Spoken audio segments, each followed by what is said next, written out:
Deer viewers, আসসালামু আলাইকুম। You are learning English and I am Shafiqul Islam with you. প্রিয় শিক্ষার্থী, তোমরা যারা এসএসসি অথবা দাখিল পরীক্ষার্থী, তোমাদের জন্য এই ভিডিওগুলো। আমরা এবারে চলে এসেছি পাংচুয়েশন দ্বিতীয় নম্বর ক্লাসে। So punctuation class 2, let's enjoy the class. তো প্রথমে আমরা এবারে দেখবো হচ্ছে এক্সক্লামেশন চিহ্ন। এক্সক্লামেশন চিহ্নটা কোথায় বসে? যদি আমার এই এক্সক্লামেশন চিহ্ন অনেকগুলো ভাবে বুঝতে পারেন, তাহলে আমরা কয়েকটা ভাগ দেখি। আমরা এ নাম্বার হচ্ছে যদি সেন্টেন্সটি ইফ দ্বারা শুরু হয়, দেন হচ্ছে বি নাম্বার যদি সেন্টেন্সটি উড দ্যাট দ্বারা শুরু হয়, উড দ্যাট। তারপর যদি সেন্টেন্সটি হ্যাড দ্বারা শুরু হয়, তারপর যদি সেন্টেন্সটি হচ্ছে ওয়ার্ড দ্বারা শুরু হয়, ওয়াট অথবা হাউ দ্বারা শুরু হয়, ওয়াট অথবা হাউ। দেন হচ্ছে পরে যদি সেন্টেন্সটিতে কিছু ওয়ার্ড থেকে, যেমন হচ্ছে এলাস, এলাস, হুরা, ফাই, ও, এই ওয়ার্ডগুলো দিয়ে দ্বারা শুরু হয়, তাহলে আমার এক্সক্লামেশন চিহ্ন দিতে হয়। যেমন আমরা কি এখানে একটা এক্সক্লামেশন এক্সাম্পল লিখি, if I were a king, আমি যদি রাজা হইতে পারতাম। দেন হচ্ছে উড দ্যাট দ্বারা আমি যদি সেন্টেন্স লিখি, তাহলে would that I could be a child, I could be a child. Then আমরা had দিয়ে যদি বলি, তাহলে had I the wings of a bird, exclamation. তারপর হচ্ছে what দ্বারা শুরু হয়, what a pity, exclamation. তারপর হচ্ছে alas, he is no more. এই ছিল হচ্ছে আমার এক্সক্লামেশনের ক্ষেত্রে। তাহলে আমরা এক্সক্লামেশন বুঝলাম। দেন হচ্ছে আমরা এবারে ইনভার্টেড কমা কোথায় কোথায় বসে, খুব সিম্পল। যদি দুইজনের মধ্যে কথোপকথন হয়, তাহলে আমরা কি করব?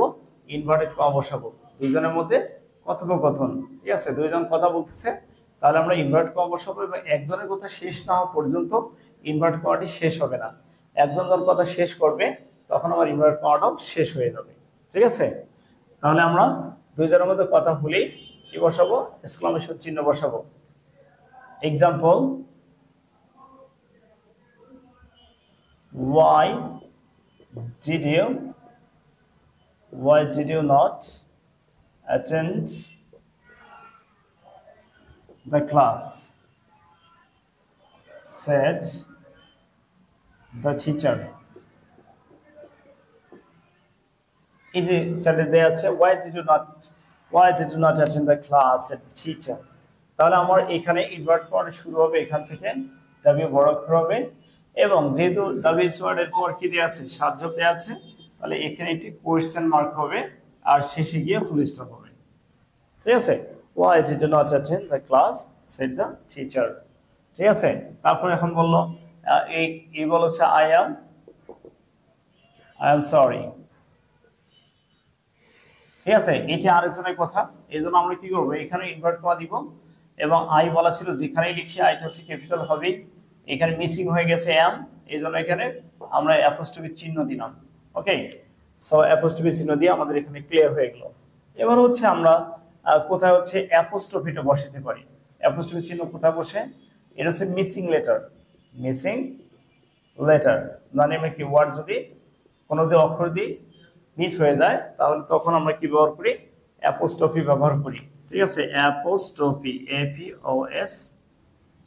APOSTROPIC, অ্যাপোস্ট্রফি, তখন আমরা এই চিহ্নটা ব্যবহার করে থাকি মিসিং লেটার। এরকম যদি আমরা দেখি যে এরকম দেয়া আছে, হি, তারপর একটা এস দেয়া আছে, বিন ইল, মানে হি হ্যাজ বিন ইল, তাহলে আমাকে এখানে কি করতে হবে? প্রথম হচ্ছে ক্যাপিটাল আমরা ইউজ করলাম, তারপরে অ্যাপোস্ট্রফি চিহ্ন, এর হচ্ছে বিন ইল, হি হ্যাজ বিন ইল। এবার হচ্ছে কমা, কোথায় আমরা কমা ব্যবহার করতে পারি, ঠিক আছে। এই কমাটা হচ্ছে কোথায় আমরা ব্যবহার করতে পারি সেটা আমরা দেখব। সো কমার অনেকগুলো ব্যবহার আছে, তাহলে কোথায় কোথায় আমরা কমা ব্যবহার করতে পারি? অনেকগুলো ব্যবহার কি রকম দেখো, একই জাতীয় যদি অনেকগুলো কথা ব্যবহার করা হয়, তাহলে সেখানে কমা বসে। একই জাতীয় মানে ব্যক্তি হলে ব্যক্তি, বস্তু হলে বস্তু, স্থান হলে স্থান, এরকম কিছু ওয়ার্ড যদি পাশাপাশি বসে তাহলে প্রত্যেকটা বস্তুর পর বা স্থানের পর কমা বসে। ঠিক আছে, তারপর হচ্ছে 2 নাম্বার। আর 2 নাম্বার হচ্ছে যদি আমরা দিনের নাম বা মাসের নাম থাকে, দিনের একসাথে তারিখ দেয়া থাকে, তাহলে সেই ক্ষেত্রে হচ্ছে এই তারিখের অর্থাৎ মাসের নাম আগে দেয়া থাকে, অর্থাৎ দেয়া থাকলে হচ্ছে আগে মে, মাসের নাম আগে দেয়া আছে, তারিখ পরে দেয়া আছে, তখন আমার কি করতে হবে? কমা দিতে হবে। আর যদি মাসের নামটা পরে দেয়া থাকে, তারিখ আগে দেয়া থাকে, তাহলে কমা দিতে হবে না।